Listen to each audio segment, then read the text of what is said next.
ये तो फर्जी वोटर भाजपा के ही निकले ना। उप मुख्यमंत्री विजय सिन्हा तो उन्हीं की पार्टी के हैं जिनके दो जगह वोट हैं। भाजपा के फर्जी मतदाता रहेंगे और विपक्ष के जो जेन्युइन मतदाता हैं, जो गरीब लोग हैं, उनको मतदाता सूची से बाहर करने का जो अमित शाह का षड्यंत्र है मोदी का, उसको हम लोग पर्दाफाश करेंगे और अंतिम दम तक लड़ाई लड़ेंगे। सारा काम ही भाजपा के लिए हो रहा है, तो भाजपा क्यों स्वीकार करेगी। लेकिन इस चोरी में इलेक्शन कमीशन शामिल हो गया जो उम्मीद नहीं था। और ये सोचते हैं लोग कि हम वोट चोरी के आधार पे हम लोकतंत्र को कब्जा कर लेंगे, चुनाव को प्रभावित कर देंगे। यह मुगालते में लोग हैं। एक एक वयस्क मताधिकार को मतदाता सूची में जोड़ने तक की लड़ाई इंडिया गठबंधन ने जो तय किया है वह हम लड़ेंगे अंतिम दम तक। लेकिन किसी का भी मताधिकार छीनने इलेक्शन कमीशन से हम कर रहे हैं। ये भाजपा बीच में कहाँ से आ जा रही है? क्या भाजपा के ऑफिस में इलेक्शन कमीशन का ऑफिस चलता है क्या? हमारे तो सारे सवाल इलेक्शन कमीशन से है और जवाब अमित शाह, नरेंद्र मोदी और भाजपा दे रही है। तो क्या ये दोनों मिले हुए लोग हैं? इसीलिए निष्पक्षता पर सवाल खड़ा हो रहा है ना। इलेक्शन कमीशन के निष्पक्षता पे सवाल का कारण यही है कि इलेक्शन कमीशन के बदले भाजपा उसका जवाब दे रही है।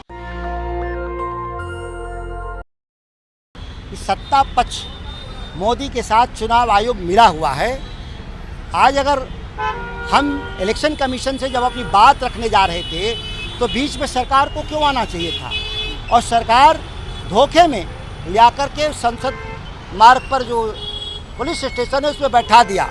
जबकि जब पार्लियामेंट सेशन में हो तो किसी भी मेंबर को आप रास्ते में नहीं रोक सकते, ना गिरफ्तार कर सकते हैं। जिस तरीके से इस देश में कानून का खुल्ला उल्लंघन हो रहा है, या अघोषित आपातकाल की तरफ देश को ले जा रहा है लोग। लेकिन सर, वोट चोरी का आरोप, लेकिन ना तो चुनाव आयोग उन आरोपों को सबूतों को मान रहा है और ना ही बीजेपी भी लगातार ये कह रही है कि बिहार आने वाला विपक्ष के लिए षड्यंत्र रचा जा रहा है। ये तो चोर मौसारी भाई की बात है। ये तो सारा काम ही भाजपा के लिए हो रहा है, तो भाजपा क्यों स्वीकार करेगी। लेकिन इस चोरी में इलेक्शन कमीशन शामिल हो गया जो उम्मीद नहीं था। और ये सोचते हैं लोग कि हम वोट चोरी के आधार पे हम लोकतंत्र को कब्जा कर लेंगे, चुनाव को प्रभावित कर देंगे। यह मुगालते में लोग हैं। और एक एक वयस्क मताधिकार को मतदाता सूची में जोड़ने तक की लड़ाई इंडिया गठबंधन ने जो तय किया है वह हम लड़ेंगे अंतिम दम तक। लेकिन किसी का भी वो मताधिकार छीनने नहीं देंगे। सर, बिहार इलेक्शन से पहले वोट चोरी पर से पर्दा हट पाएगा? निश्चित तौर पर पर्दा खुल गया। जो 65 लाख लोगों का नाम काटा गया उसमें ज़्यादातर वही लोग हैं, मतलब वो या तो जिंदा हैं या उसी राज्य में निवास कर रहे हैं।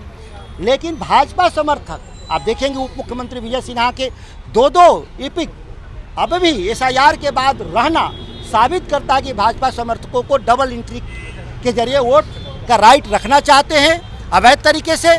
और जो विपक्ष का वोट है, जो जेन्युइन वोट है, जो बिहार के भीतर है, उसको एक कानूनी पचड़े में फंसाकर नाम को निकालना चाहते हैं। यह षड्यंत्र उजागर हो चुका है, इस बिहार में नहीं पूरे देश स्तर पे। सर, बिहार को जाने की इजाजत थी, कहा जा रहा है आपने 300 सांसद के लोगों को डिटेन किया। सांसद कोई संख्या होता है क्या?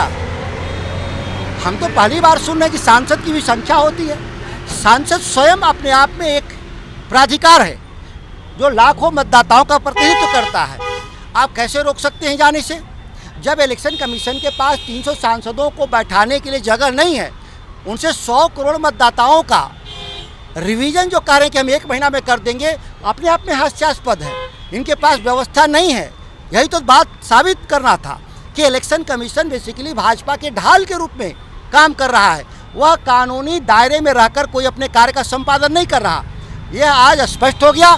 पुलिस से गिरफ्तार कराकर थाने ले जाना हमारे सांसदों का विशेषाधिकार का मसला है। यह पार्लियामेंट के सत्र में उठेगा। तो क्या चुनाव आयोग कह रहा है कि बयान सामने आया, अमित शाह कह रहे हैं कि बिहार को दूसरा पाकिस्तान नहीं बनने देंगे, फर्जी वोटर, बाहरी वोटर है, उनको सबको निकाल देंगे। ये तो फर्जी वोटर भाजपा के ही निकले ना। उप मुख्यमंत्री विजय सिन्हा तो उन्हीं की पार्टी के हैं जिनके दो जगह वोट हैं।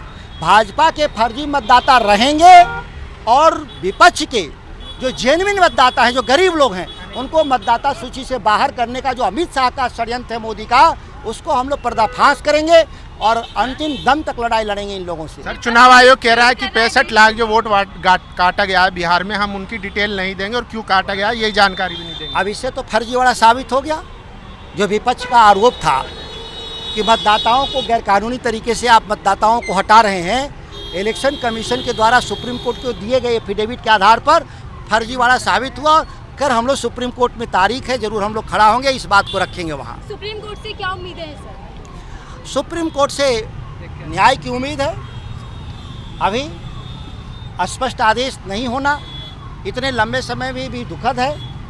उम्मीद करते हैं कल सुप्रीम कोर्ट निश्चित तौर पर अपना स्टैंड रखेगा।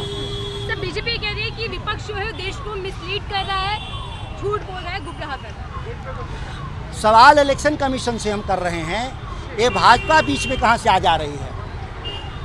क्या भाजपा के ऑफिस में इलेक्शन कमीशन का ऑफिस चलता है क्या? हमारे तो सारे सवाल इलेक्शन कमीशन से है और जवाब अमित शाह, नरेंद्र मोदी और भाजपा दे रही है। तो क्या ये दोनों मिले हुए लोग हैं? इसीलिए निष्पक्षता पर सवाल खड़ा हो रहा है ना। इलेक्शन कमीशन के निष्पक्षता पे सवाल का कारण यही है कि इलेक्शन कमीशन के बदले भाजपा उसका जवाब दे रही है। सर कह रहे हैं 75 साल से चुनाव हो रहे हैं, लेकिन अभी क्यों चुनाव आयोग बेईमान हुआ, चोर हुआ? इलेक्शन कमीशन तो भाजपा की नज़र में लंबे समय से बेईमान था। जब वो चुनाव हार जाते थे तो बेईमानी की आरोप लगाते थे, साबित नहीं करते थे। हम लोगों ने तो साबित कर दिया ना। बेंगलोर के चुनाव को राहुल गांधी ने जिस तरीके से आंकड़े के जरिए साबित की, बिहार में तेजस्वी यादव ने आंकड़े के जरिए साबित की, तो ये तो साबित कर दिया कि बेईमानी हो रहा है। पूरा देश मान गया। इलेक्शन कमीशन जवाब देने की जगह वह पुलिसिया बल पर सांसदों की गिरफ्तारी और विपक्ष को धमकाने का जो प्रयास कर रहा है, सड़क से लेकर सदन तक लड़ाई हम लोग जारी रखेंगे। अगली रणनीति क्या होगी सर विपक्ष? उसी रणनीति का हिस्सा में आप खड़ी हैं हमारे सामने। ये आगे हमारा कार्यक्रम चलेगा। पार्लियामेंट में भी हम सवाल करेंगे, सुप्रीम कोर्ट से में भी जाएंगे और हम सड़क पर भी उतर ही चुके हैं। ऐसा नहीं है कि नया उतरेंगे। एक बड़ा कार्यक्रम 17 से बिहार में शुरू कर रहे हैं। तो देखिए लगातार जो है वोट चोरी को लेकर जो मामला उठाया गया था, आज तमाम सांसदों को जो है संसद मार्ग में डिटेन कर लिया गया था। उसी को लेकर सुधाकर जी को आप सुन रहे थे, आरजेडी के सांसद हैं। तो आप अंदाज़ा लगा सकते हैं विपक्ष बहुत नाराज़ है, बहुत गुस्से में है जिस तरीके से वो, और हमने दिखाया कि चाहे वो संजय सिंह हो या टीएमसी के सांसद हो, सभी लोग बहुत गुस्से में हैं। बाकी आप लोगों को क्या लगता है अपनी राय जरूर दीजिए। कैमरा पर्सन आशीष के साथ संसद मार्ग, नेशनल दस्तक, दिल्ली। नेशनल दस्तक की आपसे गुजारिश है कि अगर इसको बचाना चाहते हैं तो नेशनल दस्तक को सब्सक्राइब करने के लिए रेड कलर के सब्सक्राइब बटन को दबाएं, फिर बेल आइकन की घंटी दबाएं। नेशनल दस्तक को बचाने के लिए बहुत जरूरी है कि हर खबर को शेयर करें, लाइक करें, कमेंट जरूर करें।